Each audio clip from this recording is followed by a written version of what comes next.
Okay? So, buksan natin kung anong laman niya. So, ito ang laman niya mga katek. So, ito. So, ito yung, by the way, dalawang antena.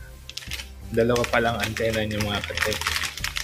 So, ito mga katek. Supisa Express. And may kasama siyang dalawang antena. Okay? So, tingnan pa natin kung anong laman ng box.